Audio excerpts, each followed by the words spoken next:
কৃষ্ণ। আজকে কামদা একাদশী, সেই উপলক্ষে ভগবানের জন্য রান্না করেছি সাবু দিয়ে, সবজি দিয়ে হচ্ছে খিচুড়ি টাইপের করেছি, ভগবান থেকে দিয়ে দিলাম। আজকে নতুন রেসিপি করেছি ভগবানের জন্য, কুমড়ো দিয়ে আলু দিয়ে, এর মধ্যে বাদামও দেওয়া হয়েছে, রসা করেছি, এটা ভগবান থেকে দিয়ে দেবো।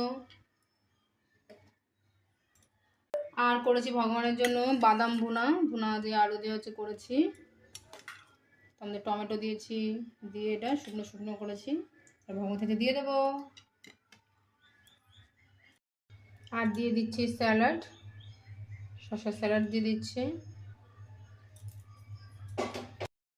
আমি আজকে মিন্টের হচ্ছে শরবত করেছি, তার মধ্যে হচ্ছে গন্ধরাজ লেবু দিয়েছি, এটার উপরে মিন্ট দিয়ে আর হচ্ছে গন্ধরাজ লেবু দিয়ে এটাকে সাজিয়েছি।